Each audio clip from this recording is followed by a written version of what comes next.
What is my dark side? And I had to analyze it and deal with it and think about it and think about how any success I've had in life is because I managed to use those dark emotions in my work and channel them. I think you gotta have a dream. The School of Greatness. Really? Yeah. Please welcome Lewis Howes. Welcome back, everyone, to the School of Greatness podcast. I am so excited. We have one of my favorite guests back on the show, Robert Greene, who is a New York Times bestseller of many books, The 48 Laws of Power, The Art of Seduction, The 33 Strategies of War, The 50th Law, Mastery, and The Laws of Human Nature, which is one of my favorites that you've done. So welcome back, my friend. You were the first episode on School of Greatness, episode 1.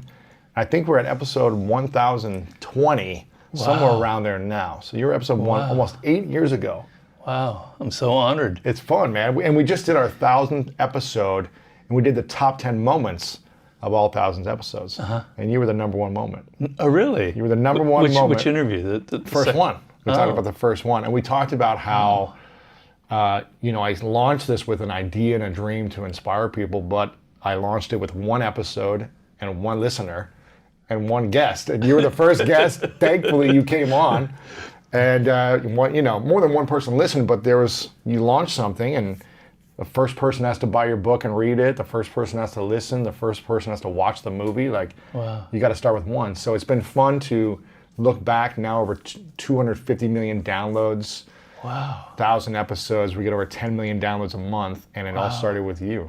Wow. I feel very humble and very appreciative. Yeah, I very grateful that I could do that for you, because you deserve it. Thank you.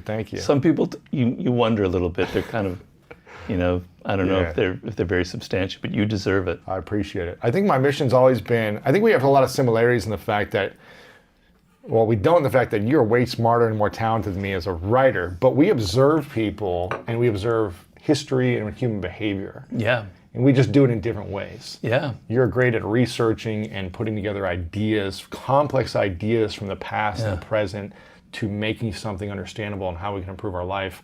And I think I'm really good at reading human beings. And observing environments. You are. Observing body language to try to connect I with saw that in our last interview when you were interviewing me about the Human Nature book, and your questions were really pertinent. You really understood. You've obviously been a student of psychology and human behavior for a long time. So. Thank you. Appreciate it. My first question is, we had you on a couple years ago, right after you had a stroke, which was, you almost died, right? Your wife was in the car with you. I think you were driving. I was driving. Your wife essentially said, pull over because something was wrong. And you were like, no, everything's fine. As you were falling over or something. And she essentially saved her life and your life by stopping it, recognizing it. You went to the hospital, you had a stroke, and it's been a 2-year recovery. I saw you last time, and I was really sad of your physical well-being, because I want to see you healthy. But you've had a pretty positive attitude, I think, in the last couple of years. I'm curious, what has been the biggest lesson for you with going through a massive stroke, where it's hindered your relationships, where it's hindered your physical activity, your ability to work on the things you're passionate about? What's been the big lessons? Well, I'm a very driven person, so I wasn't going to let this defeat me, because the alternative was losing hope and becoming suicidal, and I wasn't going to let that happen. Also, I knew I had another book that I really, really wanted to write, so I had to keep living, and I was in a coma for a while, and things were a little bit touch and go during that. And I feel like there was something willed inside of me unconsciously that kept me alive. The other weird thing is, I spent a lot of my time alone, swimming, hiking, writing. It just so happened, just by coincidence, that I was driving when my wife was there.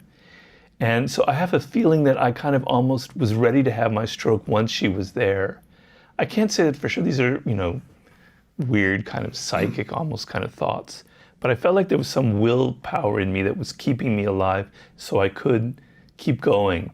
But the main lesson was, it's been a struggle. I can't say it's been easy. I can't lie and say, I've just figured it all out and I'm this incredible superhuman being. I've had moments where I've cried. I've had moments where I felt like giving up. It's like a daily struggle. And other people, I know a lot of people in this world suffer. They have it a lot worse than I do. I have a comfortable life. I have a lot of money. I have my books, etc. But on the level of like my body, just every day has been a struggle. I wake up, can I walk? Will I fall? Can I hold this in my hand? It's so dependent on other people. I'm a very independent person. So I've had to really, really work on myself and really develop a lot of patience, which I don't have. And the thing is, when you get an illness like this or something happens like that, the natural thing is just to sort of wait it out and wait until your body recovers. And people said I would have a full recovery 2 years down the line or so. So the tendency would be just to let it go and let time take its healing process. But I wouldn't let that. I don't know why, but I was like, no, I'm going to work out every single day. I'm going to do therapy 2 or 3 hours a day. I bought a special bicycle because I can't do a normal bicycle. It's a recumbent bike where you sit down.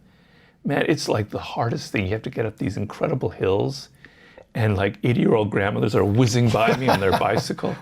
This is outdoors. Outdoors in Griffith Park, yeah. Wow. But I'm just determined to beat the thing. And sometimes it beats me. So every day it's like a battle, it's like a boxing match. Who's going to win? But I'm not going to give up. I just keep trying and trying. I'm going to see a new therapist. I'm working on new exercises. I'm working on different parts of my body. I'm trying to build strength in certain muscles so I can start walking normally. Because as you know, working out, swimming and hiking and bicycling, that was like my main way of de-stressing. I loved it. I loved being out in nature. I loved being alone with my thoughts. And to have that ripped away, it was like having, part of your whole body taken away from you. So, I'm pretty relentless. That's my lesson. I didn't give up. Which book of yours that you've written and the lesson in that book have you had to lean back on more than any other lesson or principle from all the books? How is it? Which one is like really, that's interesting that I wrote about this 5 years ago and now I really need to apply it? Well, the last 3 books would be more applicable. So there's the book with 50 Cent, The 50th Law, which is about fear and overcoming your fear. And in fact, the last chapter was about the fear of death in that book. And, I've had to deal with a lot of fear.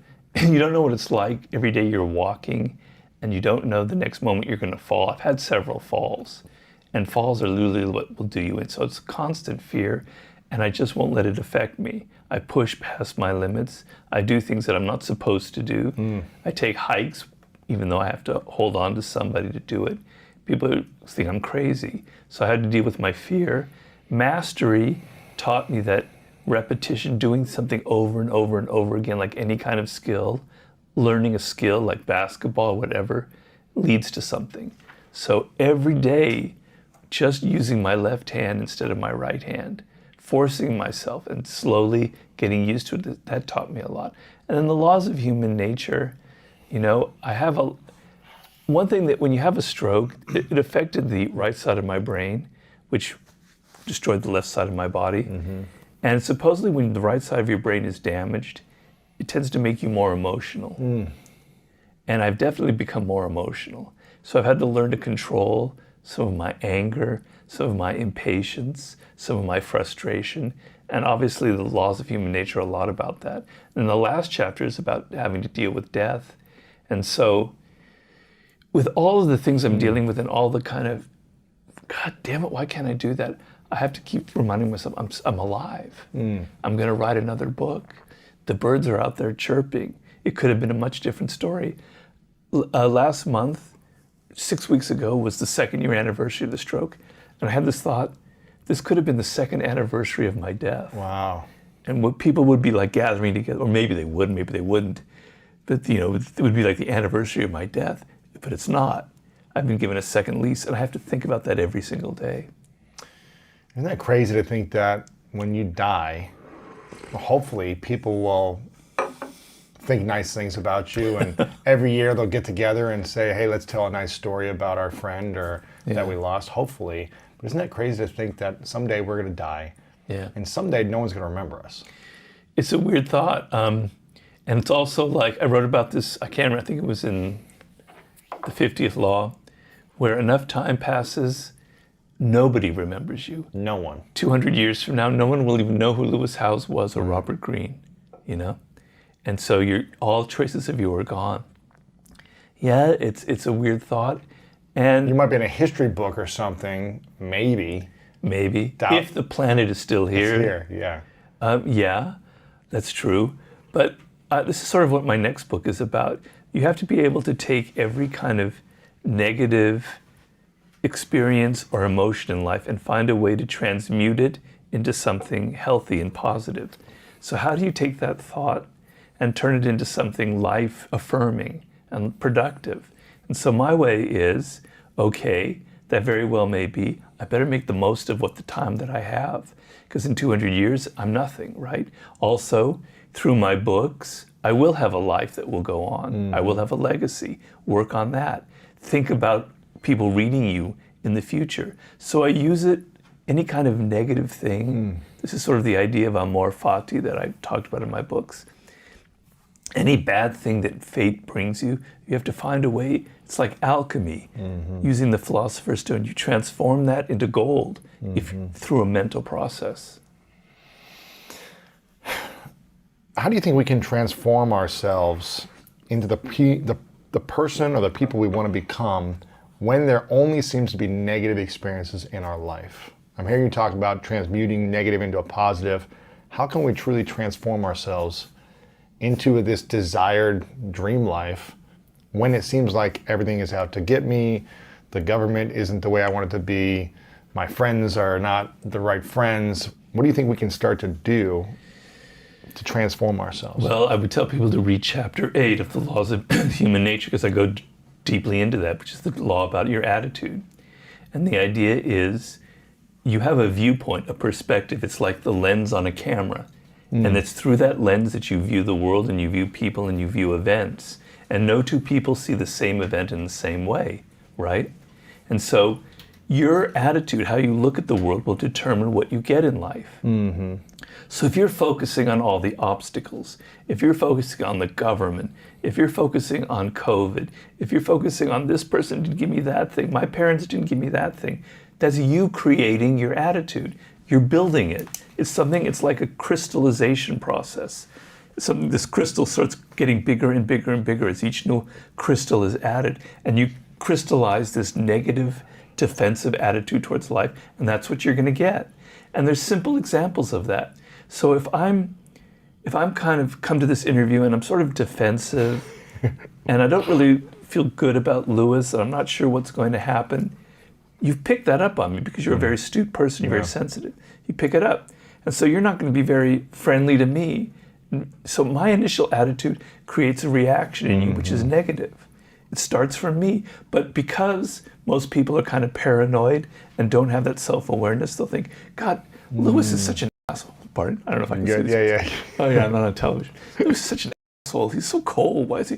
But it's coming from me. And you're not realizing it. So you create how people react to you. You create how negative circumstances affect you. Yeah. So, we have COVID and jobs are being wiped out left, right, and center. You're having to spend a lot of time alone at home. Your life has been massively disrupted, most people.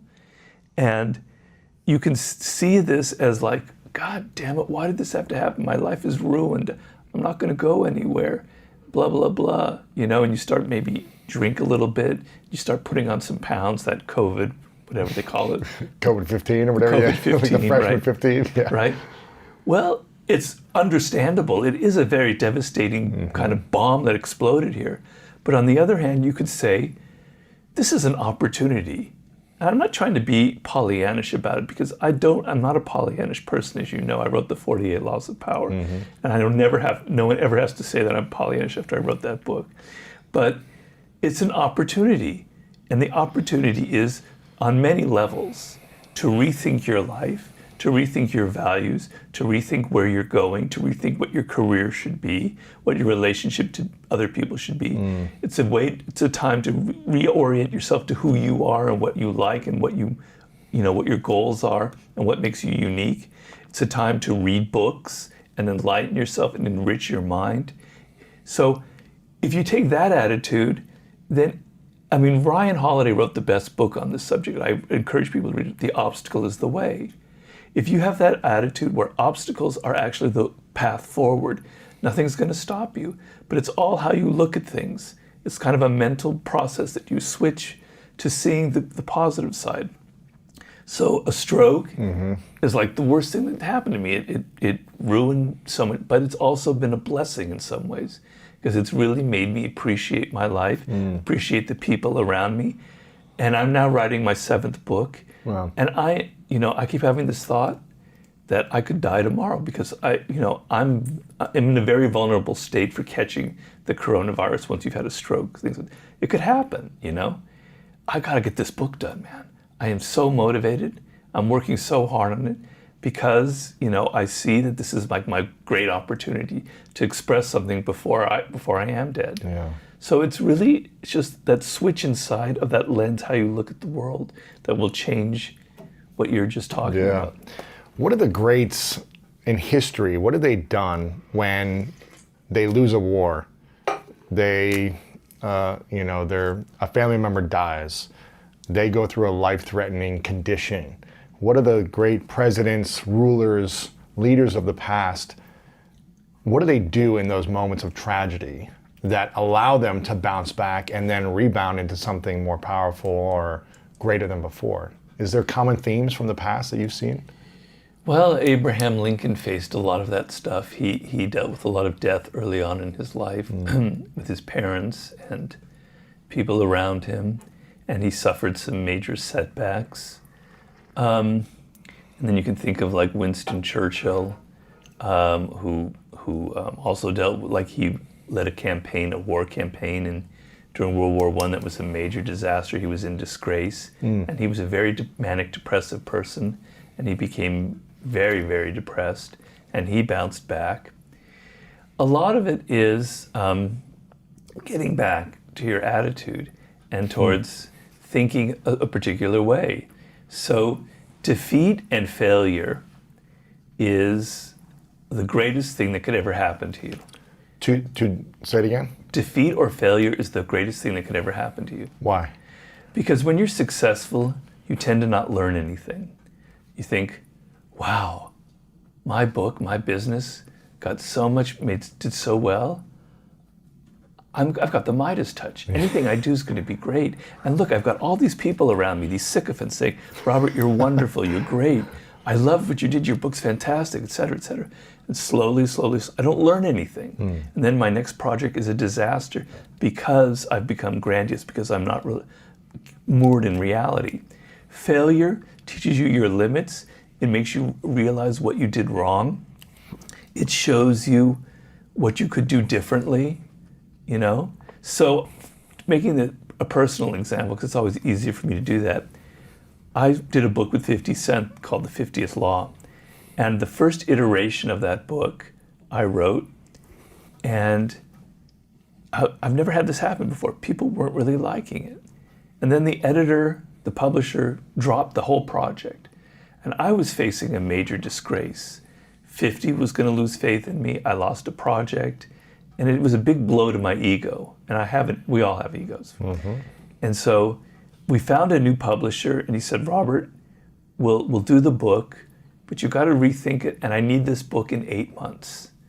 And I go, you want me to start all over after a year working on this book, and you want it in 8 months? No way.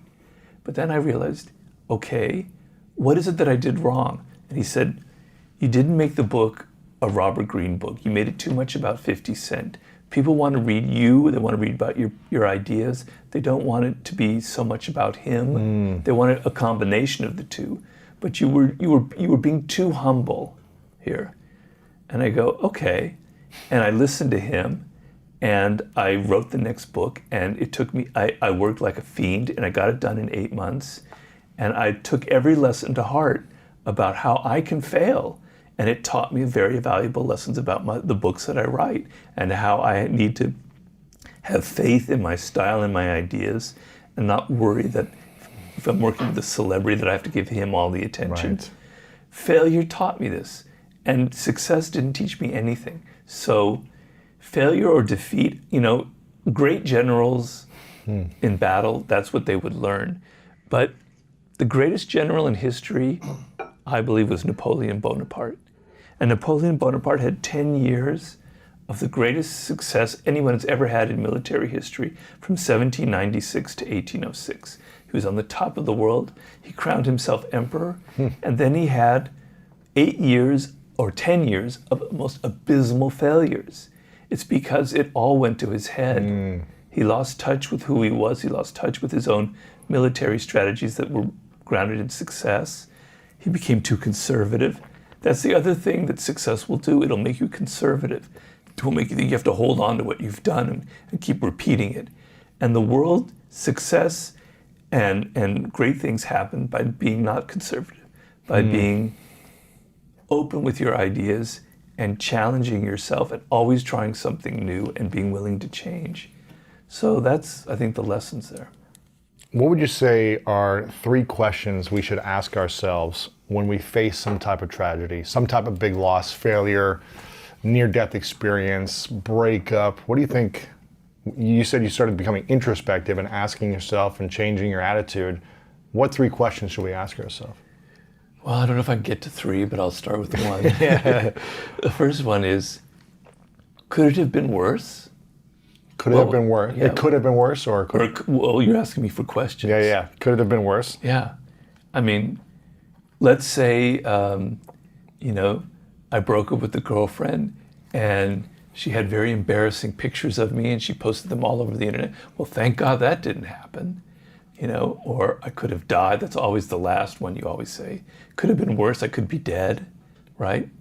As long as you have your body and your mind together, you can recover. I tell people, and you can recover from the worst possible disaster, even public humiliation, you can recover from. Because fortunately nowadays people have short memories and they'll always remember your last success. So things are never as dire as they appear to be. So it's, could it have been worse? Or what is the worst scenario that could have happened? Well, luckily that didn't happen. Yeah.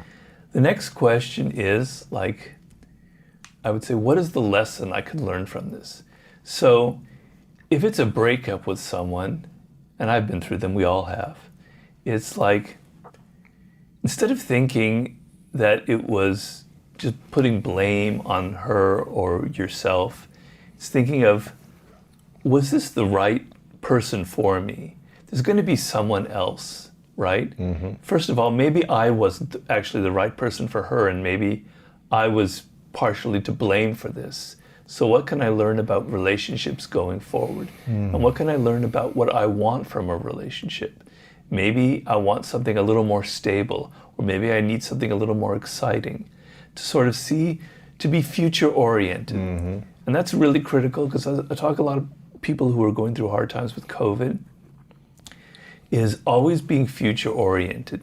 So we tend, when we're in the moment of a bad thing, like a breakup or a failure, or like something like a disaster, is we're so enmeshed in the moment. And when enmeshed in the moment, things seem much larger than they are, right? It seems so big. Right. But with time and distance, if you look back 2 years ago, it doesn't seem so big anymore, right? So you need some perspective, and you need to understand that 2 years from now, you'll be on to another business, or you'll be on to another relationship, and things will be much better. So be future oriented. That's one of the key things, key elements about people who are very successful in life. They're always sort of oriented towards the future. What's the next project? What am I going to be doing in 5 or 10 years? As opposed to obsessed with the past. I think people who have the hardest time in life are so obsessed with the past. That scumbag, he destroyed me. He ruined my last project. That blah blah blah blah. They hold on to all this crap, right? They're so weighed down by the past. Their parents, they whine, they complain. People who are future oriented, I'm on to the next thing. It's like they say in basketball, next man up. Our star player was injured. All right, next player, come on, let's just go. We got to win this game, right? Yeah. So that's sort of the thing, is being future oriented and thinking like that. It's really hard when you're in the moment of stress or breakup or chaos, or you get fired from your job. You feel like it's it's such a big deal. It's so messy. It's so painful. It's hard to think outside of that moment when you're in it. I went through a breakup almost 2 years ago, and I remember feeling like, this kind of sucks. It's in the moment, people are judging you. And I just kept saying to myself over and over again, I'm gonna have hindsight now.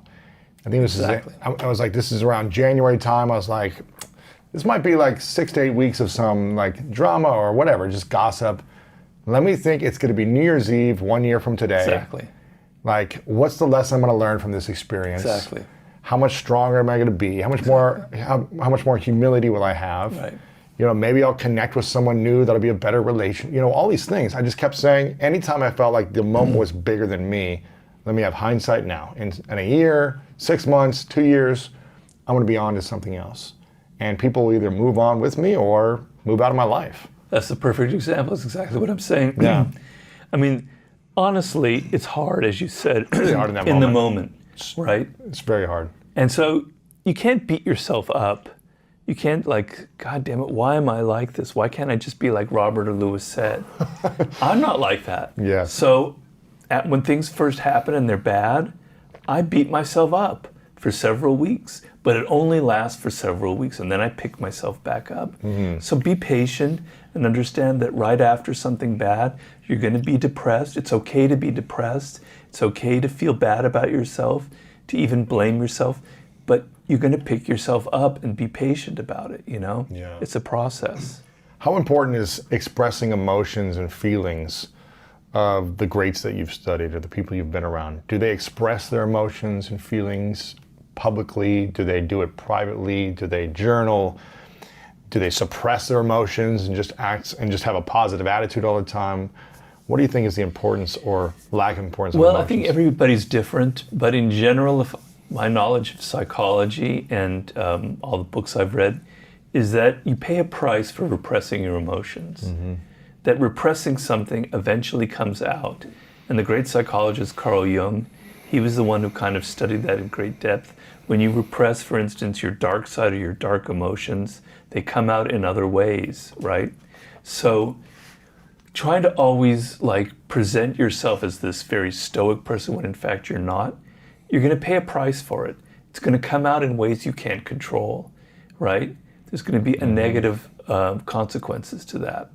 And so, on the other hand, you don't want to be this person who's constantly emoting and telling everybody what you feel like. It's very irritating. You have no self-control, and people are judging you. Yeah. You look like this weak person who can't control your own tongue. You can't control it. Yeah. Okay? So I compare it in my books and in talks to the metaphor of the rider and the horse, right? So the rider of the horse is your rational brain.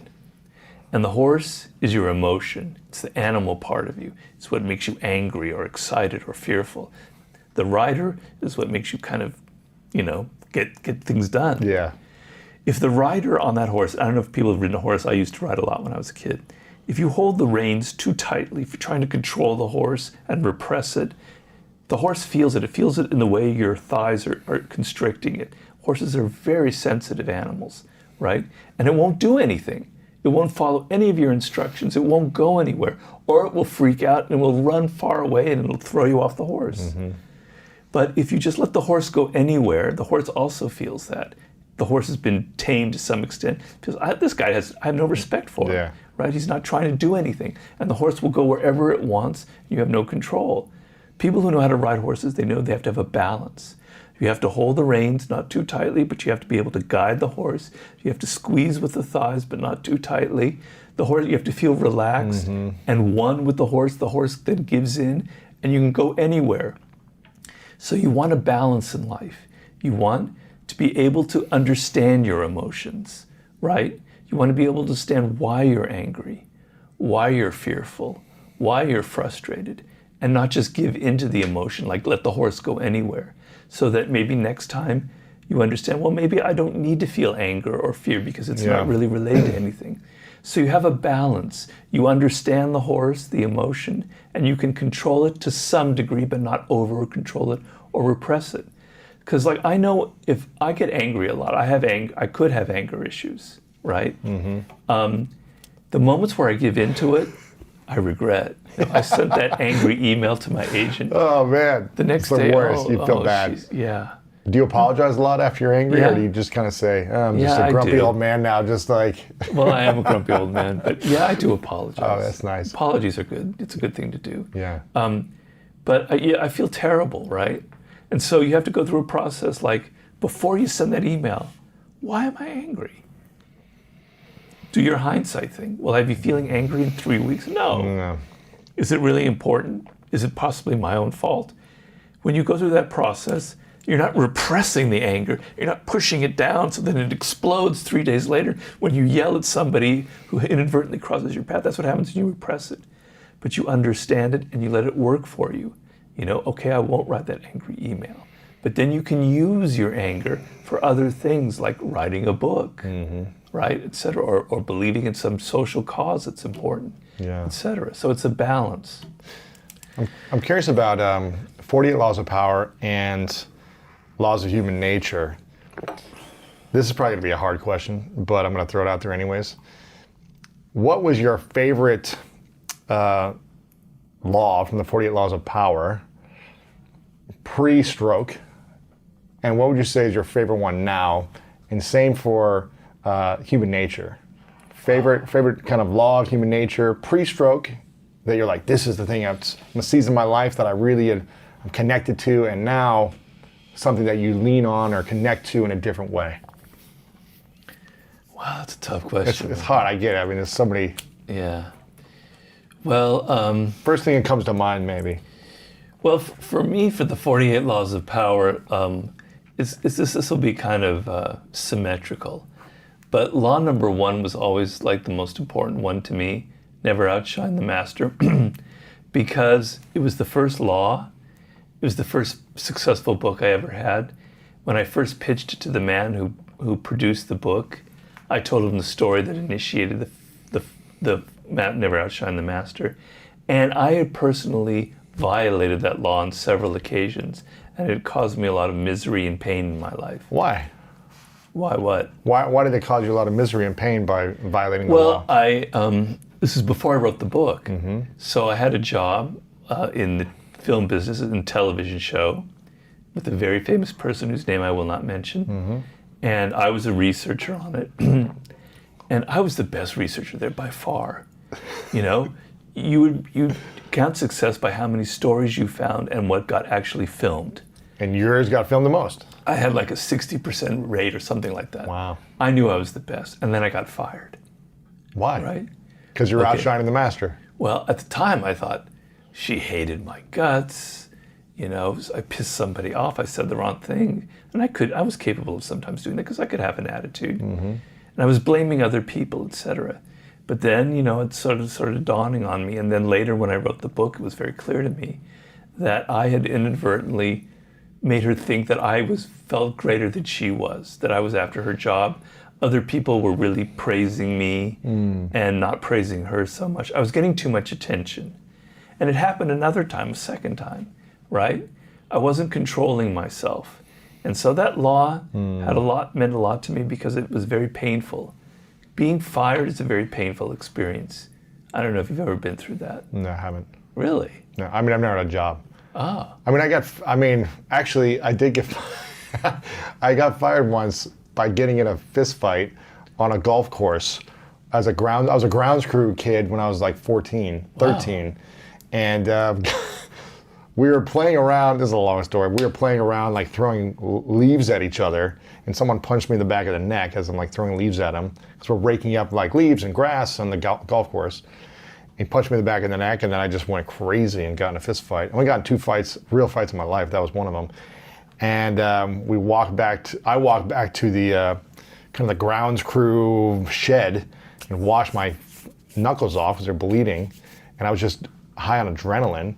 And the kid who I got in a fight with walks back a couple minutes after me, and I couldn't recognize his face. You punched him that bad? I mean, it was just like, it was an animalistic reaction when someone punched me. It was just like, you know, I mean, it only lasted for maybe 10 seconds, and then someone took us off. There was other people around and kind of broke it up. But it just kind of hit him in the right spot, I guess, and it kind of swelled over his eye, looked like a softball in his eye, and I was just like, wow. And it was really the first time I felt like I had any power as a 13-year-old. And the grounds crew leader or the boss saw him walk up kind of yelling at me. Yeah. And he just goes, "You're fired." And he writes a check and gives it to me, and he's like, "Get out of here, never come back." And I was like, so that was my only moment.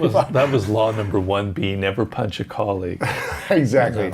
Never punch anyone. So, but for you, it was stressful and emotional getting fired? Yeah. I mean, you take it personally, et cetera, and you were like, "I was the best." I was. I mean, I haven't had many jobs. Didn't stay at a job more than a year my whole life. But whenever I had a job, I worked very hard at it. And, I was very conscientious. So that was very painful. But don't you want to, I would think if someone's excelling on my team, I'd be like, celebrate them and keep going. Wouldn't you want that? Or do you not want people to? Well, Louis, come on. Wouldn't you want people to accelerate? You didn't read law number 1? People Remind have me. egos. I understand, but... Yeah, in a perfect world where angels were everywhere and we all just had wings and we were all just all out for other people and for the greater good, yeah. Right. But we happen to live in this planet that's not like that. I know. We're descended from primates. We're much different from that. And so people have egos. How do you grow how do you improve in a career but not outshine too much so you stay in the career, I guess? Well, you have to read law number 1, but you have to first understand a very basic principle of human psychology. Yeah. Everybody has an ego, and everybody you meet is insecure. They have insecurities, okay? But your boss, the person above you, has even more insecurities and a larger ego than other people, and you don't think so.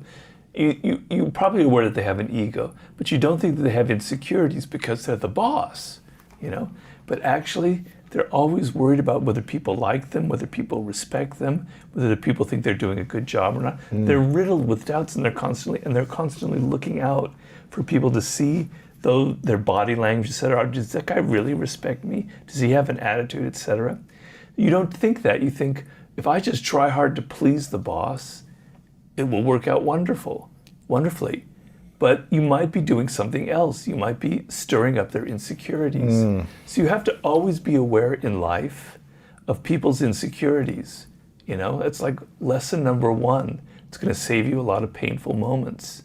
The people you deal with are riddled with doubts. They're riddled with fears. They have things hanging over them from childhood. They're wondering about themselves. And you inadvertently are feeding their insecurities, and you never intended to. And then you find, wow, look what happened. And you don't even understand why it happened that way. So when you're fired for outshining the master, you don't know why you were fired. And it's very hard to learn a lesson when you don't know why it happened. That's what's so complicated and tricky about people. Because when people do something that's kind of harsh and negative, they never tell you why they're doing it. They always have a cover story, a narrative, right? They have a way of deflecting it as if they aren't to blame. And so you're confused. That's why I wrote The Laws of Human Nature, because you're continually confused, because people never tell you what they're really doing, why they're motivated, why they behave such a way. And you take their words and their appearance for reality, and it's not reality. So, that's the source of so much of your painful experiences in life. Okay, so law number 1, never outshine the master, was the law that you were really leaning into pre-stroke. Is there one post-stroke that you think about that sticks to you more, that connects to you in a different way now? Yeah, I would say assume formlessness, which is law number 48. So that's why I said the symmetry. Ooh, look at you. I like this. And that's all about kind of being fluid and adapting to circumstances and never having like a concrete form. It's a very military law. It comes from Sun Tzu, and like the perfect army doesn't have a form. You can't figure out where they are, what their strategy is. Their strategy has no form. Or the great swordsman Miyamoto Musashi, who said that, nobody ever knew what my strategy would be. I was completely formless. So it's a way of being very fluid in life and very open, and never doing the same thing twice, and adapting what you do to the circumstances around you. And when you have a stroke, it's not easy to do that, right? because your body certainly isn't capable of being fluid. So your mind has to be fluid. I have to retrain myself from not getting stuck in certain ideas and certain patterns of thinking, certain negative things and certain frustrations and certain ways of looking at the world. I have to be fluid and take each day as it comes and adapt myself to this new body that I have. Yeah. So I think about that law a lot. How does someone, you have a book on mastery, how does someone master the art of something if they're always trying something new every day? Or if they're always formless and reinventing themselves every day, or, you know what I mean? From the swordsman you're saying, it's like he was always in a new strategy, but if you want to master something, you typically have to do something over and over to master it, correct? Yeah, well, that's the thing about my books and about the laws. They're about circumstances. So I'm not saying assume formlessness for all you people out there who are 18 years old who are about to enter the work world, or 21. Just be formless. No. Master something, and then when you've mastered multiple things, you can adapt. Miyamoto Musashi was fighting for 20 years as a swordsman in life and death battles, and he eventually developed this power of his, right? But if he were formless without ever having any experience, he would have been killed in his first sword fight. So, you have to have discipline. You have to assume, like, this is what I'm doing and this is my career path, as you talk about, as you mentioned in mastery. And you have to put in the hours, the 10,000, the 20,000 hours. And then when you get to the level of a master, like a Bobby Fischer in chess, then you can do anything you want. You're on another level. You can be as formless as possible, right? So, you're right. I'm not advocating that for just anybody out there. But for me in my situation, after I've had, the success, and it's also for people who've suffered a major blow like that, like an illness or something, where your habits of thinking can get very set and very rigid, where every day you wake up and go, wow, why do I have to be like this?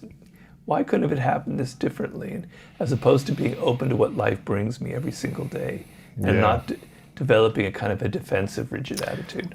One of the things that I love about your journey and story is that you mastered so many different types of writing over 20, 30 years. I think you were like first in a newspaper and then a magazine and then screenwriting and then certain types of books and then weird, you did all these different styles of writing that you tried a lot of things, mastered them to a certain point, which gave you the range to kind of write in the way you do now. It gave you the ability to write the way you do now, which I think is interesting. So I like that you say that when you're in your 20s, like find something to hang on to master for a few years, then you can go to the next thing, and that'll give you more range. Well, I don't know if I can remember my metaphor, but it's like you want a path in life when you're 20, 21, 22, but you don't want it to be so rigid because you're going to burn out, you're going to get bored, and you're going to give up. You want that path to be like that instead of like this. So you can go this way, you can go this way, you can go this way, you can go this way. But if your path is like that, you'll never find anything because you'll try everything. So I knew I was to be a writer, and I tried 8 different forms of writing. You want to be a musician, you try writing music, you try learning an instrument, you try performing, producing, you go into entertainment, a lawyer as a music lawyer, whatever.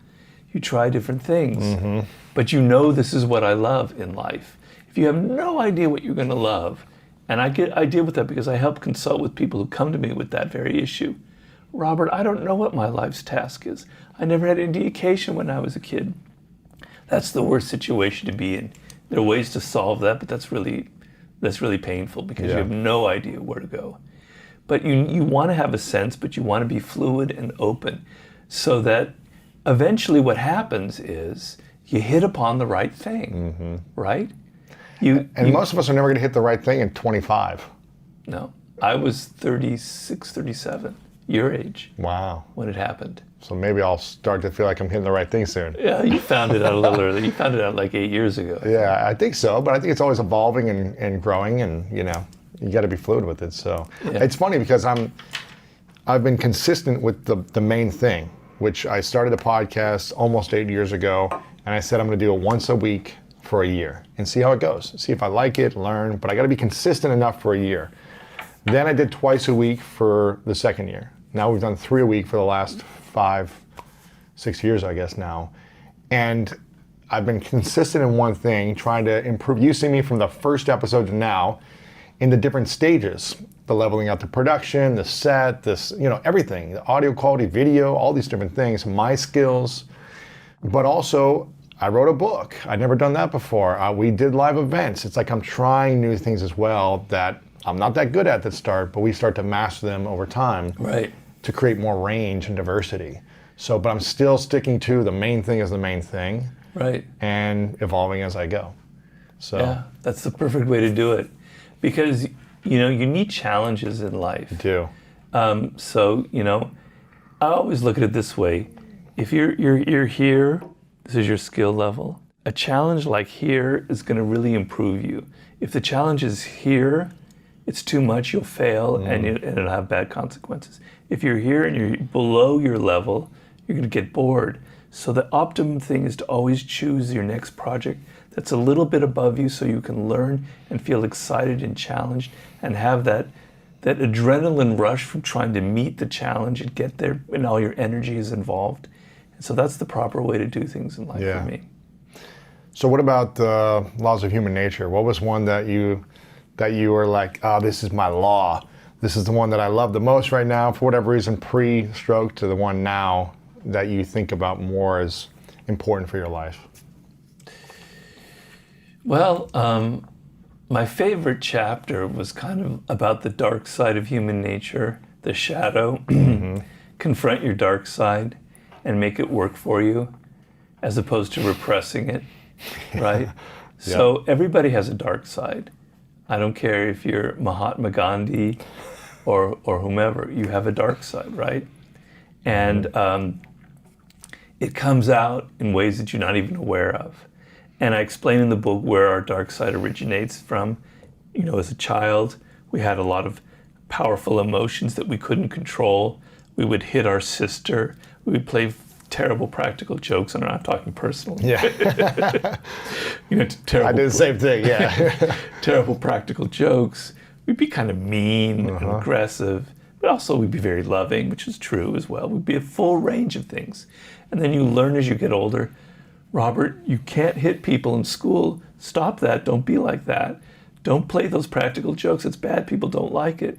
And you get older and older, and you start repressing those kind of feelings that are very natural to you, right? Because we all have aggressive impulses. We love our parents, but there's also a side of us that doesn't like them. We resent them. It's natural. But we have to repress all that because we have to be good social animals. We have to be good little kids. We have to be little angels at school. We have to be angels at work. All this pressure, like, I've got to repress all that. I've got to be this perfect person. I have to be someone who pleases, who's very nice, blah, blah, blah. And then when you're 28, you start becoming addicted to alcohol and you don't know why. You start getting really angry, you have anger issues, you yell at people, you don't know why. You're like a 45-year-old person with a very steady profession. You leave your wife and you run off with a 19-year-old, without any, destroying everything that you've built. The dark side has come out because you've repressed it instead of dealing with it. So the idea was you need to understand your dark side, confront it, and make it work for you. And I have a dark side. I have, every chapter in the book, sometimes now I think like my answer wasn't the right answer, but I'll go with it anyway. It's all good. In writing the book, I kept having to say, I wrote a chapter on narcissism. Robert, you're a narcissist, I wrote a chapter on the dark side. I go, Robert, you have a dark side. The same thing with the chapter on aggression. And like, what is my dark side? And I had to analyze it and deal with it and think about it and think about how any success I've had in life is because I managed to use those dark emotions in my work and channeled them because they have tremendous energy to them. They power you forward. So I had anger coming out of working in Hollywood. I kind of hated the environment. I hated people's hypocrisy. I hated all the sycophancy and all that. I was really angry, but I didn't let the anger turn inward. I channeled it into the 48 laws of power. So I used my dark side. And I really liked that law because it showed me that I'm a victim of this, but I also unconsciously learned how to use what I'm writing about. So I kind of drew on my own experience. Yeah. I love that you talk about this because there's so many great artists that write songs that become hits and, you know, big best-selling books and movies out of pain, right? Out of a breakup, out of a drug addiction, out of rehab, out of whatever this painful thing that happens to them, and they express from their pain, and it somehow connects to other people in the world to their pain, and then becomes this hit, whatever it be, a song or video or movie. Do you think anger, resentment, frustration is a greater power to create over love? Or if we came from a place of love, could it be that much more powerful, our creation? Well, that's a great question, and it really depends on who you are. You know, sometimes those dark energies have more kind of, power behind them. They impel you. They do. And love, it just kind of love doesn't necessarily make you want to write a book, although it can. But for me personally, I'm speaking from personal experience, it wasn't love that made me want to write a book. It was anger and bitterness, right? I'll show you. Yeah. Yeah, I'll show you mentality. Whereas, I love this, I love that. Yeah, it's not gonna. And the reason why that happens is people in our day-to-day life are so repressed. We have to be so politically correct. Yeah. We have to be so pleasant and smiling, etc., that when your work expresses anger or expresses pain, people love it. They're drawn to it because finally someone's expressing what I'm feeling, but no one else is talking about, right? That's powerful, yeah. Yeah. The person that I think a lot about in the dark side is Kobe Bryant, and I was going to talk to him about it if I could have. Because he confessed this. He had a lot of dark energy. He had a lot of anger, and he was so competitive. He wanted to crush you on the basketball court, and he spoke of it in those terms. It wasn't like a friendly little basketball game. This was war. But like Michael Jordan, he channeled this energy into being a good teammate and to just defeating the other team, working as a good player, a colleague with his teammates. But he learned to channel it. Early on, it kind of destroyed him a little bit. Mm-hmm. It kind of ruined his relationship with Shaq in a way. But then he learned that anger, etc., was the source of his power. It's kind of like Star Wars and Jedi type thing, and how you use that dark energy and transform it into something positive. Do you think there's a basketball player or an athlete or someone who could not have dark energy and anger? Could have love. Who could be just like, I'm just grateful for my family, my wife, my kids, like my health, and I'm just gonna go out and channel my gifts to serve, to inspire, because I love the sport. Do you think there's... No. No, you think anger is the way. It's like learning to channel anger and a competitiveness healthy, and ambition and the desire to win, is a very powerful motivating factor. Very powerful. Maybe if you're an ice skater or in a sport like that where you're working in pairs and something, dancing or yeah, you don't maybe want to have that kind of issue. I can get that, but like football or basketball or even baseball, I don't think so. And all the greats that I've studied all have pretty much a very similar profile. And there have been examples of players who don't have that drive, who are more kind of into being friendly and nice and loving, and they don't go nearly as far. I'm afraid to say it. The greatest players, LeBron James, is probably the greatest player now. You're from Cleveland, right? I'm from Columbus, but Ohio. Ohio, it's all the same. We're Ohio, yeah. Are you a Laker fan? I'm a Laker fan now because of LeBron. Okay. I'm a LeBron fan. Okay. Well, me too now. Yeah. But that guy is driven. Driven. Right? You can see it in his face. He doesn't want to lose. He's not going out there with love in his heart. I mean, he's a very generous person. He's a very loving person outside basketball. But on the court, no, I don't think so. He's an animal. Yeah, he's an animal on the court. It's interesting because I was very anger-driven from my teens to my 20s. Maybe a little bit in my early 30s. I was driven by anger to compete, to be the best, to win. But it always left me achieving and accomplishing and kind of proving people wrong, but it always left me feeling like still unfulfilled inside. How can someone be driven by anger or frustration, bitterness, and achieve and feel peace at the same time? Is that possible? Yeah, because that's not the goal in it is not like beating other people and humiliating them. That's the dark side, and that's giving into the dark side. The goal is to be the best at your sport, to win a championship, and then to give back to the community, to make a lot of money, and then donate a lot of it, or become, like LeBron has done with the schools in Ohio, etc. To be a good role model. But when you reach the top, you have that luxury. And so it's more like, what are you doing this for? So when I had my 48 Laws of Power, I'm sorry to talk always about myself, which is kind of the narcissist in me here. It's all good. I admit it. It wasn't about making fun of all those Hollywood executives who I disliked. Then it wouldn't have been the book that it was. It was, I want to help people.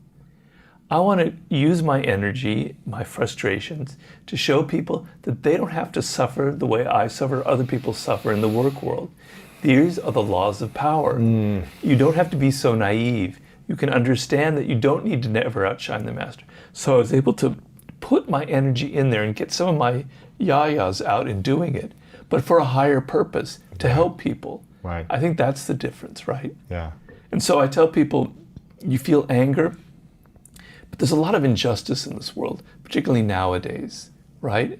A lot of things are just wrong in this world today. And if I were young, my anger would be exploding because there's so much that's wrong. Channel it into a worthy cause, into justice, into leading some kind of movement. That's a brilliant way to take your dark energy and metamorphose it into something really positive. Yeah. Believe it or not, because in my last book, Martin Luther King was one of my heroes that I wrote about. He had some of those frustrations and some of that anger. He grew up in Atlanta where there wasn't as much racism because he was in a relatively good neighborhood. His father was a preacher. He saw racism, but he was a little bit shielded from it.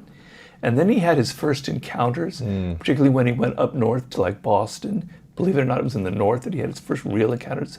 He had a few before that, and then he's like, God, he was really angry about it. It really was an eye-opener. And he learned that he couldn't give into that kind of emotion. What he was going to do with his life is he was going to use it to help blacks in the South. He was going to return to the South.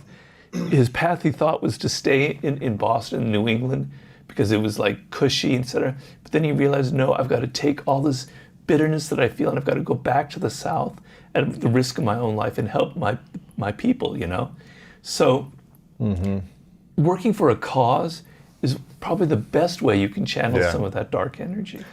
So how do we be angry about a cause, but not being a prisoner to that thing, that unjust thing that's happening in the world? Is there a way we can still be angry and in movement and creation mode, but not be a prisoner to that situation? Well, what would being a prisoner mean? I think allowing it to affect you emotionally, to consume you, to control you, to make you focused on that thing all the time, as opposed to just being in love. Where your energy is. Is it about you? Is it about you and your emotions and your anger, or is it about helping people and about the cause? So is it for something greater than yourself? And if it's for something greater than yourself, then you're not a prisoner of it. Got it. Because you're getting outside your own ego and you're actually working to help people. Okay? But I can tell you, a lot of social movements and revolutions, if you want to call it, or reform movements, they peter out because they lose energy. They lose a drive. The initial impetus sort of isn't quite there. And you've got to be able to keep it alive, How do you keep it alive? Because you feel nothing has changed. The injustice is there. I mean, look at someone like Martin Luther King, what he had to put up with constantly. Constant failures, constant rejection. He dealt with so much envy, it was insane. Even people within the movement were constantly belittling and criticizing him. But he kept his eyes focused on the greater prize, the ultimate goal, which is what you want to focus on. But you have to use that energy or it's going to peter out, because life will wear you away. You'll get older, you relax, you don't want to, you don't want to have to spend so much time doing this, and you get soft and the energy dries up. And you need that energy. Every time I write a book, I'm starting from ground zero and I'm going, okay, Robert, what's going to motivate you? What's like something that really irritates you and it makes you angry and pissed off, right? Yeah. Okay, because now feeling that, you're going to get over that mountain of writing the book, and you're going to feel, every time you write a chapter, you're going to feel that emotional kind of thing in your gut, and you're going to express it. But I'm not doing it for me. It's because I know it's going to help people, Yeah. So for my new book, I'm really frustrated and irritated by how limited people are about their thinking. And I'm not blaming people because I have the same problem. It's like, the world is this insanely awesome thing to be alive. Do you know what it means to be alive? Do you know what everything had to fall into, go back to the Big Bang, which is what I'm writing about now. And all the little pieces that had to fall into place for life, even to begin on the Earth, and then for animals, and then for a giant asteroid to hit Earth, some 70 million years ago, so the dinosaurs are wiped out. None of this, you wouldn't be here. Lewis wouldn't be here if your parents hadn't met. So your life is like this insanely unlikely thing that ever happened. Do you know how awesome it is? Do you know how awesome it is to look out and see stars in the sky or things around you? And people are not. They're locked in their little banal worlds of social media, etc. They're not opening their minds up to what it means to really be alive. And it makes me angry. That's good. So that's why I'm gonna write the book. What's the title of this book? Are you sharing that yet or no? Yeah, The Law of the Sublime. So it's about how we can think differently or how we can open our minds to possibilities? Yeah, it's to reanimate your soul so you feel excited about things, so you feel like, when you were a child, you were curious about so many things, you were open to so many experiences, things were constantly wowing you, and then you become blasé and kind of cynical, and you don't want new experiences because they kind of mess with your familiar patterns. And then your life kind of closes and closes and closes. And the sublime is opening your mind up as far as possible, as wide as possible. And opening your mind and your spirit like that makes you more creative, makes you more energized, makes you a better human being, etc. And so I have to write a book with a sense of purpose. I don't write books for money. I swear on the Bible, I do not write books for money. The money comes in and I'm very happy, it's comfortable. But I don't write going, what's the most marketable book I can do next? It's like, what do I need to express in this moment, Yeah. What does sublime mean? What is the definition? Well, you really want to get into the weeds there? It comes from the Latin word sublimen, and there's several meanings of it, but the one that I like is the limen is what's called a threshold. It's like a door that leads from one place to another, right? And sub means right up to. So sublime is right up to the limit. And the way I interpret it is that door is death itself. On the other side is death. And so I draw I have a metaphor, it'll be through in the book and on the cover, of a kind of a circle, right? And our brains tend to work in these kind of conventional patterns, our minds, our thoughts, etc., right?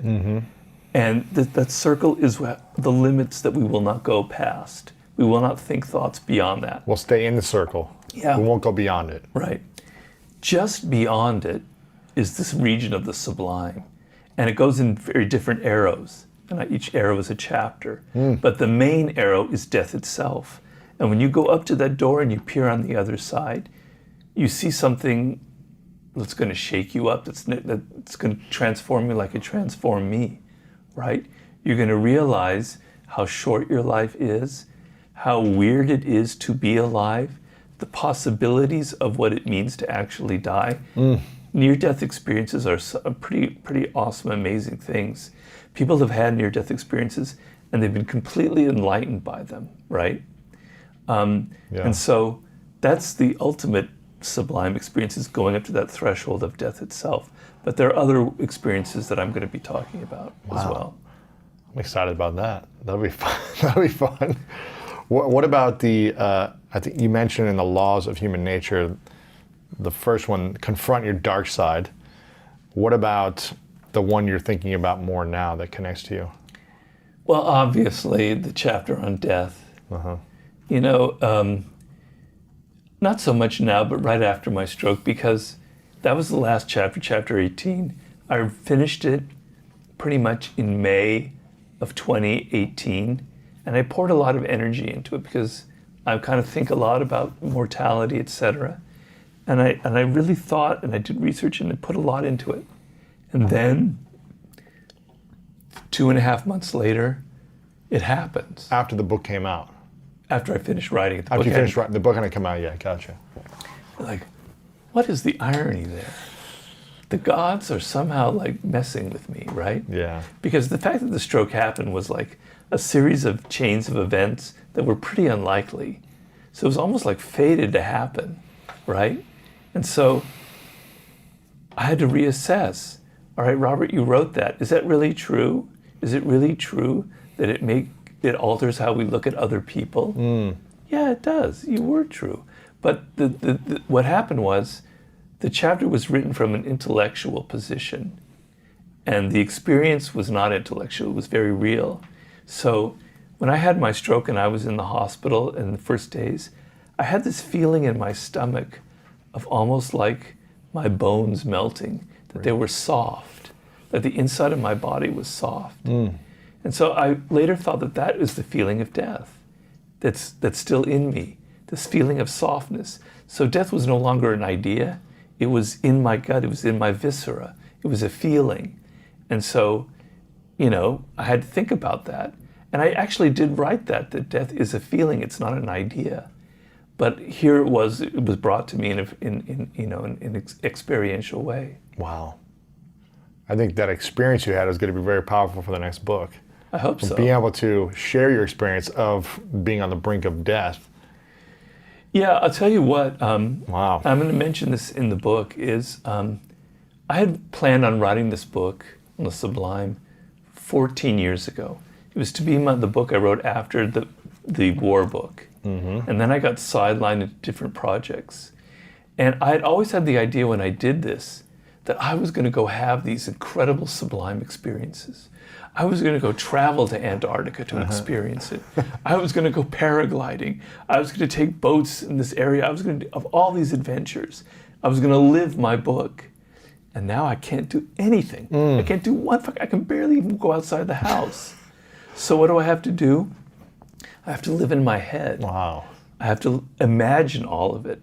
And I think it's a very good thing, because if I had been able to just go around and have all these adventures, I'd look like this kind of privileged kid who could just use his money. But the readers are going to say, I can't go to Antarctica, you know? But everyone who's reading the book is going to be in my position, more or less. You don't have the money or the power to do all these things, but it's in your head. It's how you think about it. So it's altered how I'm going to write the book and how I think about the reader. I think imagination has got to be one of the most powerful things we can have, the power of our imagination. What did Einstein say about imagination? Something that's like more powerful than knowledge or something like that. But it's what you're talking about earlier about being able to alchemize something, having an idea that then we can transmute into real life and creation. And I think it's hard to create something meaningful without having a meaningful imagination, which brings you back to being a curious mind from childhood. Yeah. And being able to express yourself and be curious. Well, I mean, I look at it this way. You know, we're all going through a very difficult time now. A lot of people out there are really suffering. The circumstances are very harsh, but their work, etc. And the tendency is that you don't imagine what else it could be, what the future could be, what you could be doing with your life. So the lack of imagination is really holding you back. So the idea that I want to plant in people's brain with my next book and in general is things don't have to be the way they are. Because you're in this situation in the present doesn't mean it has to be that way in 2 months or a year from now. There are other possibilities. Try and imagine a different path for your life in a year, or what that could be like. Try and imagine a different relationship you can be in if you're stuck in something. But don't keep in this small little circle of thought.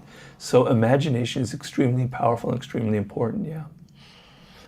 You mentioned Martin Luther King as someone you're really inspired by from the past.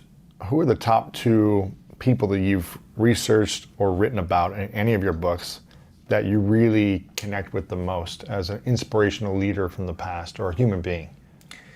Well, this person is a little bit more on the devilish side because I have to, not act like I'm this Mother Teresa here, and that would be Machiavelli. Machiavelli was the inspiration for the 48 Laws, somebody I've always loved because he's such a realist. He explains this is not how life should be, this is how life is. This is how people are. This is what the world is like. And when I was 16 when I first read The Prince, I was like, wow. I didn't really understand the book, but I go, wow, this is powerful. This is really talking to me. This is really saying what it's like with my friends in high school, etc. I could relate to his honesty because so many people are so dishonest. And I love him because he's a man of the Renaissance. People don't understand this about him. He wrote a hardcore book like The Prince, but he also wrote much more intellectual book like The Discourses. He also wrote one of the wickedest plays, comedies ever written in the history of theater. A play so sacrilegious that it shocked everyone at the time, and it's a very funny play called Mandragola. He was like a poet. He was a great seducer of women, even though he was physically ugly. He was like a really weird guy. He was interesting, and I loved his stories, right? So he'd be one. And the other one would be from Mastery was Leonardo da Vinci. I mean, these are from the same period. In fact, they probably crossed each other's path. But da Vinci, he was like not human. He thought on a level that was so superior, that was so almost godlike, that it fascinated me. It's a theme that I have in my new book. People who are so far ahead of their time that it's uncanny. And I have examples in history of this. People who are 1,500 years ahead of their time. How can that be? Is it just coincidence or what is it?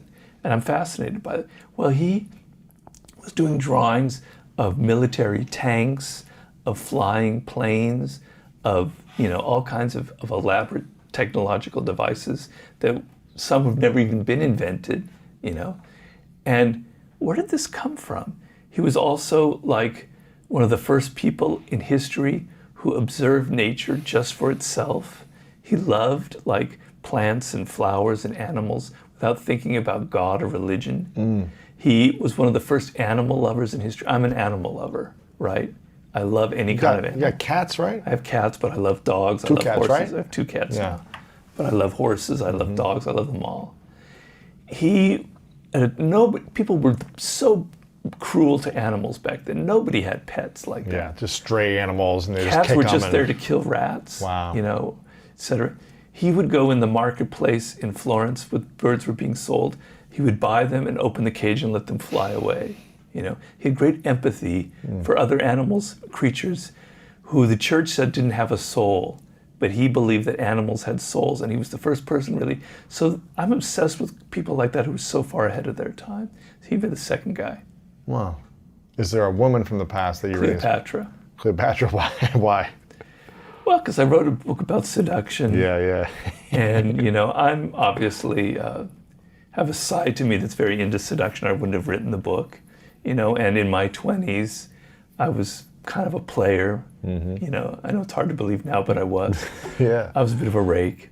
And so, and Cleopatra was kind of like almost my ideal in a way that when I read about it, I haven't met her, obviously. But she was very smart. She was quite an intellectual. I've always been very attracted to very smart women, right? She was very well read. She had the Library of Alexandria there. She'd read all the Greek classics. She was a lot smarter than the men around her. She was a lot smarter than Mark Antony. I wouldn't say she was smarter than Julius Caesar, but she was his equal. Wow. And she was an insanely good seductress. She was very theatrical. She knew how to create these insane spectacles.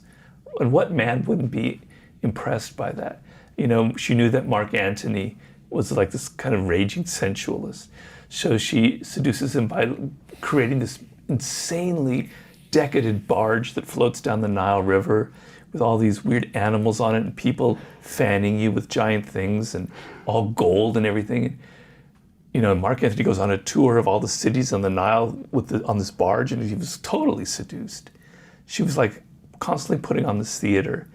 And believe it or not, she supposedly wasn't that beautiful. We don't have any images from her, but description said that she had a bit of a nose, etc. But her energy was really interesting, so that would probably be the woman of my choice. What do you think is the greatest skill or a couple skills that any 20 to 30-year-old, kind of in their 20s, should be learning how to master today, from the skills of psychology, the skills of human nature, the skills of understanding people? Which skill should that be to focus on? The best thing is to be able to get inside the minds of other people. Ooh, there we go. If you develop that skill, the sky's the limit. Nothing will ever stop you, because people are like a mystery. They wear a mask, and you don't have any idea what they're thinking. And I have this metaphor in Human Nature, which I never wrote, but imagine a device was created in which some app that you can know the thoughts and feelings of the other person. Do you know the power you would have? Wow. It'd be insane. Okay, I can't give you such an app. I can't invent that. But you can develop half of that power by becoming someone of insane empathy. And it's not easy, and not everybody's born the same way, but it begins with one very simple step. And that is, normally you go around more interested in your own thoughts and ideas. You're thinking about your boss, you're thinking about your girlfriend or boyfriend, you're thinking about this person who said this, that, or the other, and you're locked in your head, and it's like a record, like in the old vinyl days, going around and round and round, the same grooves, right? And even when you're sitting there talking with someone on a date or something, you're thinking about yourself, you're still in there, right? Because you find yourself more interesting than the other person. And it's very human, and I'm not judging it. But inevitably, you think your own dramas, your own ideas, your own problems are essentially more interesting than the other person. So if that's your starting position, you're naturally going to be more absorbed in yourself. You need to switch it around. And you need to tell yourself, the other person is more interesting than me. Their life, their thoughts, their ideas, it's like an undiscovered world. It's like going to Tahiti or something and visiting another culture. They have experiences you've never had. They have a world that's not your world. It's fascinating.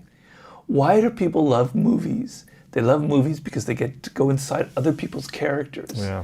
And they get to vicariously live in them. It's voyeurism. You can have that in everyday life if you switch that thing where you're more interested in other people. And so when you listen to them, you're not listening with the idea of, do they like me? Are they thinking about me? What does it have to do with me? I'm sorry using that voice, but it's just you know, blah, blah, blah, blah, blah, kind of a whiny voice. What's it about me, me? Thinking, just in a Zen way, absorb yourself in their words and their energy, and think about what they're saying. What's the subtext behind them? What's the body language revealing? What is it that motivates them? What is their inner life like? I can't get inside Lewis Howe's thoughts. It's impossible. But I can get inside your moods and emotions, because we humans are very susceptible to the moods of other people. We can feel them. So I can start to, if I'm open enough, I can understand the tone in your voice. I can understand the subtext of what you're saying, and I could pick up the emotion behind it and what you're intending. And once I do that, well, then if someone says something, I don't have to take it personally, because now I understand that it probably comes from other things that have nothing to do with me. Yeah. Or I want to persuade them to help me on a project. Well, now I know what their world is like, what their spirit is, what their problems are. I'm going to mold what I'm saying to get them interested in my idea. Doors open up to you, left, right, and center. The whole universe opens up to you once you're able to put yourself in the mindset and the point of view of other people, enter their spirit. That's the single greatest step you can have. So you're about to start your first job, and you're all insecure and you're all worried about you and what people think about you. Try and it's not easy, it's not natural. Try and make that switch, and don't think about yourself, and try and figure out, what is your boss like? What is he or she? What is motivating them? What are their insecurities? What are their doubts? What is this person feeling?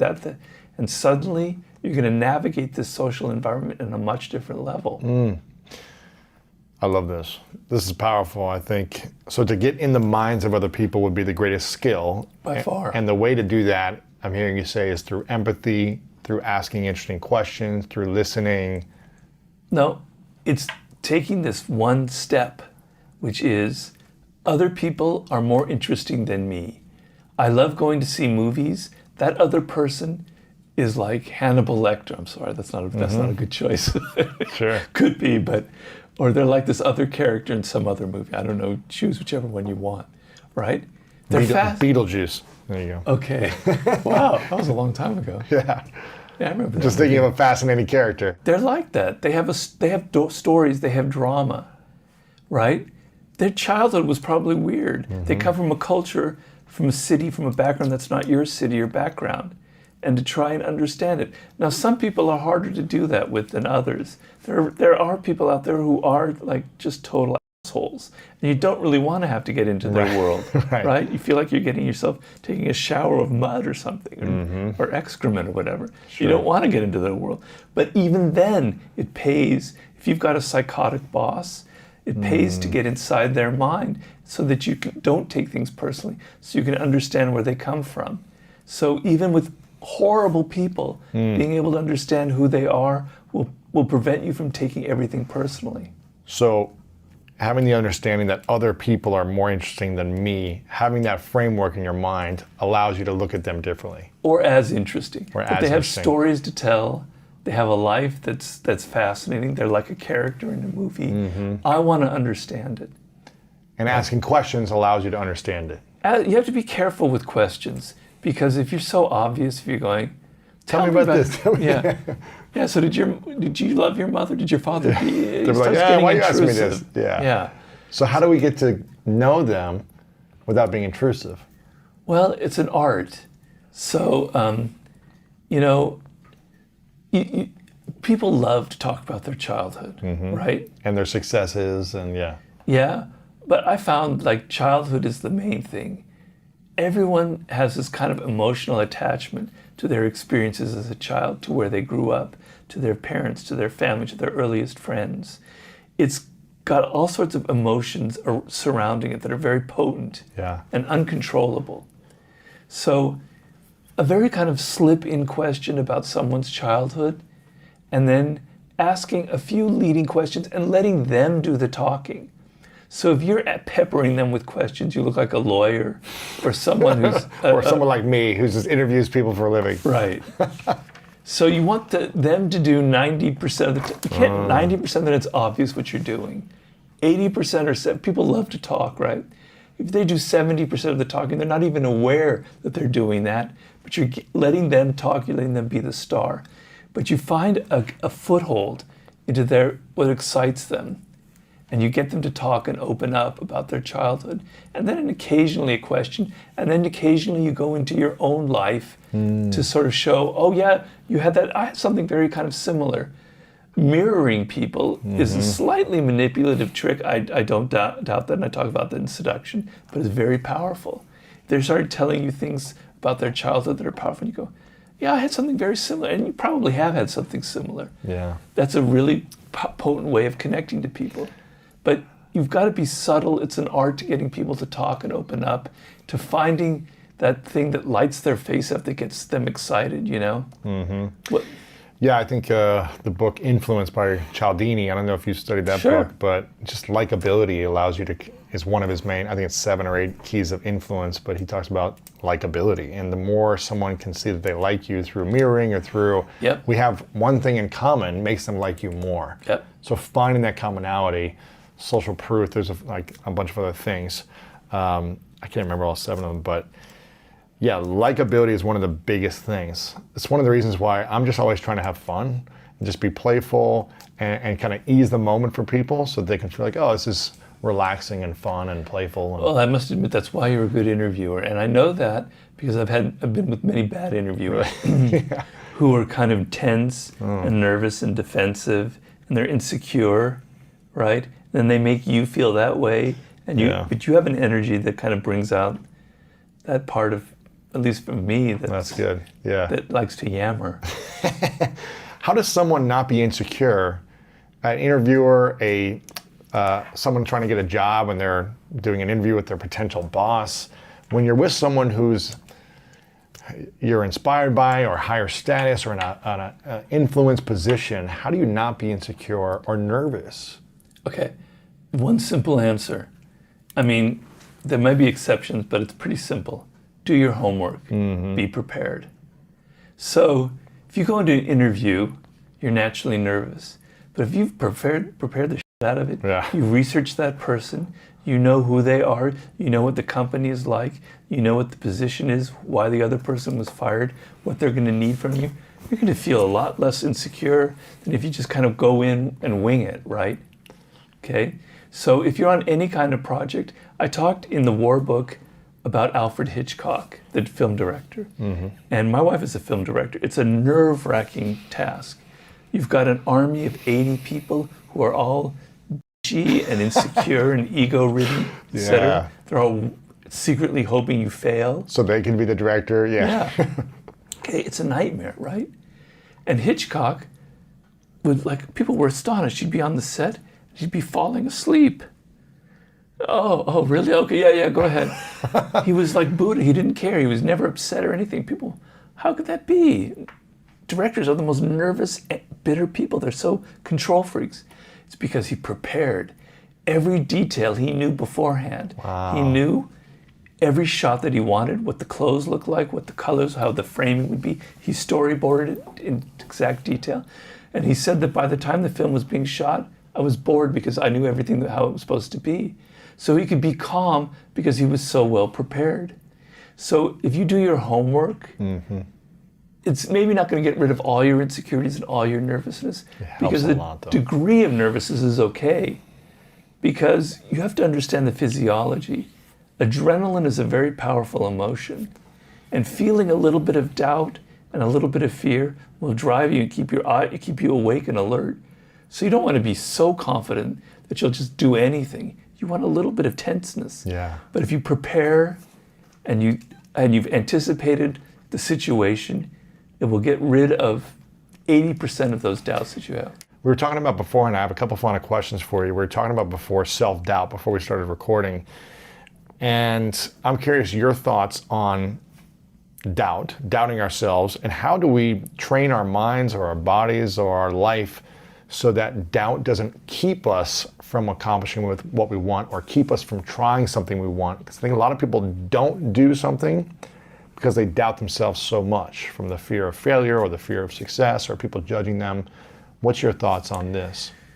Well, the main thing is you have to try something, you have to do something, right? And of course, if you're full of doubt and insecurities, it's going to be very hard. And so what separates the person who is going to learn is on the way to success from somebody who won't will be that person who's 22, 23, they tries it, they do it. They take that job and they write that thing, or they do that, whatever it is, that the other person maybe wouldn't try, because they're not afraid of failing, right? So a certain level of, you can't control that, because some people are born that way. I don't know if they're born that way, but something about them in their DNA has given them that drive. Yeah. But if you don't have that drive, if you have your insecurities, understand pain is a very powerful motivating factor. But if you're 22 and you don't try something, you don't feel the pain. So why not? And then you're 23, then you're 24, you're not feeling pain. Then you're 28, you're still not feeling pain. Then you're 32, you're starting to feel a little depressed. And you're 35, man. And you're 40, you're picking up the bottle, etc. Yeah. Okay, so understand that you're 22, that life is very difficult, and that you're down a path towards something really, really bad unless you get your act together and try that first thing. Because what happens, people have studied fear, and it's very important. And I know back in 2001, I was in Vienna, Austria, and I was in a theater. I was in the middle of this very packed audience, and there was a fire, and people were panicking and running around, and I got such a sense of claustrophobia. I was like, ah! And from then on, I couldn't get on an airplane. I couldn't get in an elevator. I was like developing major claustrophobia. right? And then I saw a therapist, and she said, you got to expose yourself. You got to go back in that elevator. So true. You got to go back into that airplane. And then you realize it's not so bad and you'll get over it. But avoiding it, you'll never get over the fear. So take that first step. Do whatever it is that you thought you couldn't do, and don't be afraid, because that is the most important moment in your life. And then you realize it's not so bad. Okay, people are making fun of me, I failed, but they never tried anything. I at least tried it, and now I have an idea for my next one. It wasn't so bad, you know? But if you never make that first step, I don't care, the wisdom of Solomon won't be able to help you, right? You'll always be stopping before you can. So you've got to have the guts to make that first step, and then the doors will open for you. It's what I'm hearing you say is it's an experiential event. It's not a theory of, okay, let me think my way out of the fear or the insecurity or the doubt. It's like, no, I have to practice this and experience the feeling of, I failed, or someone laughed at me, or I tripped and fell, whatever it is. You've got to experience it. You have a good way of summarizing what I'm saying, because you said it better than I did.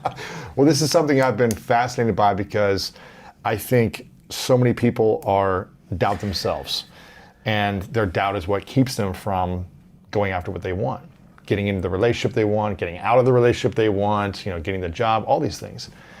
And they're afraid of failure, they're afraid of success, and they're afraid of people's opinions or judgment when they take this action. And I tell people that the simplest thing you can do is write a list of your biggest fears and insecurities, circle the top one, the one that scares you the most, and then do that until you feel at peace with it, or at least so you can embrace it. Essentially become Batman of that fear, and live with the bats of that fear, that insecurity. That's a good way of doing it. Where then it becomes a powerful thing for you. And this is what I did in my teens and 20s, from being terrified of public speaking. And I went to public speaking class every single week until I felt like, wow, I feel powerful up here, not powerless. Right. And I did it with so many different things that I was insecure about until they became skills as opposed to fears and insecurities. And so I love that you said you've got to expose yourself to the fear. You've got to re-go into the elevator, or go back to that theater that had the fire, and breathe and feel comfortable so you can live your life. And then we go back to that thought about, that question, could it have been worse? Yeah. Well, think of it this way. If you don't try that thing, it's going to be a lot worse for you down the road. You're going to never get anywhere. And you're going to, the pain will be intense in 15 years. You're not feeling it now, but have that hindsight to realize that the worst thing in life, the worst feeling of all, is to feel that you wasted your potential, that you had dreams and you never even tried them, and then you're in your 50s, your 60s, you're facing death. Why was I alive? I didn't do it. I could have done this, that, or that. Never even tried. Remind yourself of that. They used to have emperors in ancient Rome would have a slave walking by them and whispering into their ear, you're going to die, you're mortal. You might die tomorrow. You might die tomorrow. Right? And that was like a reminder of their mortality, and that they had to not get so... Wasn't that a story from Marcus Aurelius where he had someone talk to him and say, you're just a man or something? That might be. Was that who it was? I can't remember. But someone just say every day, you're just a man. Right. The more powerful he became, yeah, to kind of keep him more grounded. Right. You're just a man, or you're going to die. Or just have that whisper, you're going to fail. You're not going to realize your dreams. You're going to waste your life. You're wasting your life. You're wasting your life. You're wasting your life. You don't want to feel that way. I know, it's hard to, I'm coming from a position of privilege, and I don't deny that. Sure. But I didn't have anybody help me, and all my success was pretty much on my own. I worked really hard. But I can tell you this, that prior to my success, I was really unhappy. I was very depressed. I even had moments I was suicidal. I felt like I could do something, but I wasn't able to do it. And then the ability to write my books now, I don't have that feeling anymore. And it's the greatest thing in the world to not ever feel like, that doubt and that depression. It's like a constant exhilaration. It's amazing. I finished it. I wrote that book. I did it. I can feel good about myself. And I want other people to understand that. You may not, it doesn't have to be a grand project, but it has to be something that makes you feel like because when you're a child, you have these dreams. Everybody had these dreams. You're going to be the best basketball player in history, like me, like I thought I was. Right. A Jewish kid's going to be a great basketball player. Okay. Or I'm going to be the best this, I'm going to be a great writer, I'm going to be blah, blah, blah. And then you get older and you lose those dreams, and it's very depressing, it's very debilitating. And you want to keep some of that child within you alive, and some of that ambition, some of that desire to achieve something great. And having ambition is not a bad thing. It's a dirty word today because people think it means you're selfish. Yeah. But your ambitions can be towards achieving things that help people as well. What's the greatest fear for you now that you haven't yet conquered or overcome, or insecurity that you're still dealing with? I don't know, Louis. I have, believe it or not, a tremendous fear of failure. Still, after all these massive hits and millions of books sold, and every time you get I'm neurotic and I don't deny it. Every book is a hit and just changes lives. Well, it's because, I don't know if it's from my background, I'd come home with straight A's and my parents would go, okay, so what? Right. What's next? Okay, so it's instilled in me some way, I don't know why, but so I'm writing my new book, my first chapter, and I'm going, this isn't working. It's too intellectual, it's not going to hit people, it's not relevant to their lives. I have to change it. If I write the book like this, people are going to laugh at me. And I go through that every single time in every single book. Now it's kind of a split personality, because in the back of my mind, I know I'm kind of playing a game. But I still play the game, and it keeps me motivating, it keeps me working. So I must say, I'm still deathly afraid of failing my readers and of them being disappointed in me and going, I thought Robert was this great writer, and look, he's put out this shit, man. What's wrong with him? He's getting old and soft. I'm still afraid of that. Wow. Well, I guess that's why you keep showing up, keep creating, to help you overcome that fear. Keep being invited back to Lewis High That's School it. That's greatness. it. This has been powerful, and I think a lot of people are going to love this. I want them to, if you're listening right now and something inspired you, or you're watching, make sure to send a tweet to Robert Greene. Let him know what you enjoyed about this, or on Instagram, Robert Greene Official. Post a story, tag Robert so he can see it, even though I'm not sure how active you are on Instagram. But someone's watching there, so you'll get the information. And The Laws of Human Nature on Facebook. If you don't have all of Robert's books, make sure to get them right now. And also get on your newsletter. I think you have a newsletter, right, where they can opt in for when the future book comes out. I'm not sure if Ryan probably manages all that for you still, but go to your website, which is PowerSeductionAndWar.com. PowerSeductionAndWar.com. The "and" is spelled out. AndWar.com. Go there, get on his newsletter, or just go check it every month, because the book's coming out hopefully in the next couple of years. But this is going to be your best book yet. I'm already declaring it. I hope so. I'm declaring it because I know you're not going to let yourself down, or people who read it down. You're that neurotic. I am that neurotic. You're that neurotic. I sure as hell am, and I don't deny it. You've got some other interviews we've had on our show. We'll link those up in the show notes if you want to hear Robert's definition of greatness and his 3 truths. You can go listen to those. Final question for you. What's the question you wish more people would ask you that they don't ask you? I don't really have, when people put you on the spot like that, you have to be like so quick-witted, and I'm kind of a slow brain. Is there anything you wish more people would have discussions about that they don't with you? Well, I don't know. I mean, I'm kind of really into the zeitgeist. I wrote a chapter about that in Human Nature, about the times that we're living through. People tend to think that I'm just interested in individuals and psychology now, but I'm also very interested in our culture and our society and how it fits into the larger scheme of history. So sometimes people don't ask me so much about that chapter and about, what do you think is going on right now in the world today? Where are we? What is the moment that we're in? And how does it compare in the past?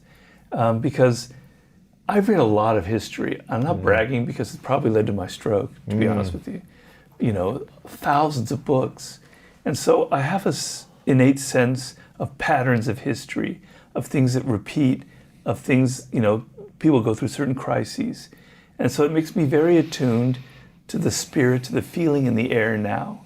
So, you know. What do you think is going to happen in the next few years based on history in 2 minutes? Oh my the God. the overview of what you've experienced from all the historical events to what we're facing Well, now. I think the human spirit can't deal with too much stagnation. Can't deal with. So, on the one hand, we're afraid of change. On the other hand, we're deadly afraid of boredom and stagnation. And things have been stagnant for too long. And we're on the verge of what I think could be a revolutionary generation. It's not carved in stone because social media has kind of disrupted the apple cart, so to speak. But young people are the motors of change in this world. They will create culture. They will create new movements. They will keep the world alive because they enter the world and the world doesn't fit who they are because it was created by boomers or whomever. So they want to mold the world into something that's more like them. So they're the motors of all the changes, all the trends in fashion, all the trends in the arts, in politics, etc. But things have been too static for a long time. We live in a situation where the politics and the structures have not really shifted in 50 years. They're ossified. And so I think the human spirit is sick of it. If I were 20 years old, I would be sick of it. I would say, this is not the world that I want to live in.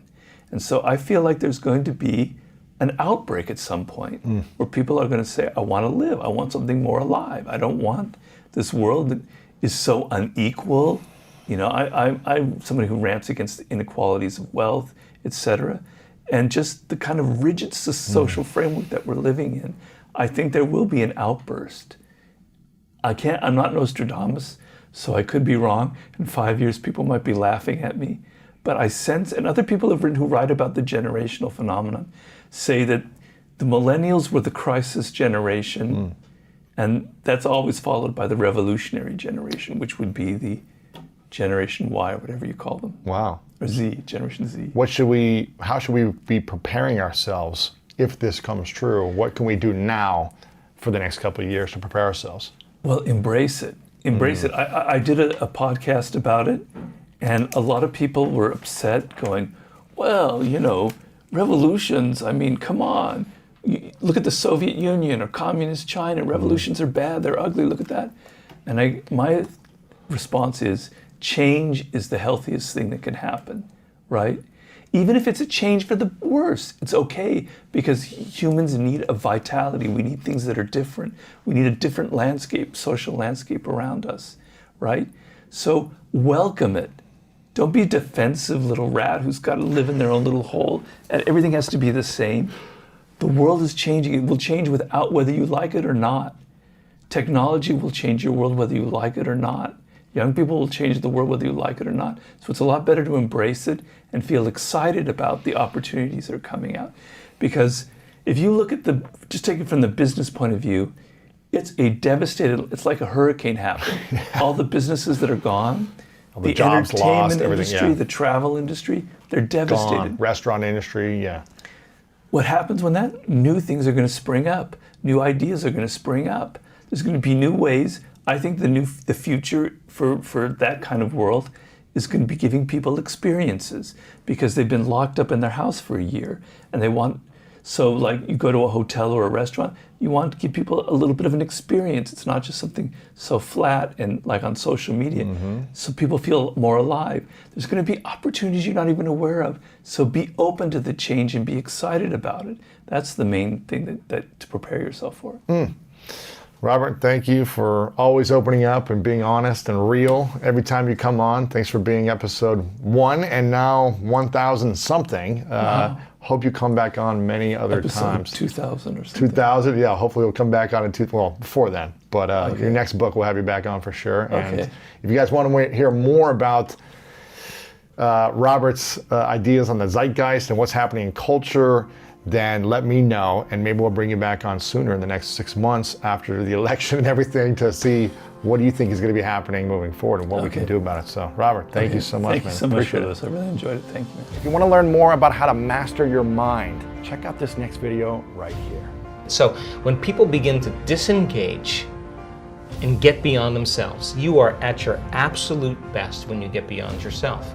And getting the person to that point How does someone get to that point? Yeah, so we teach them that formula. We teach them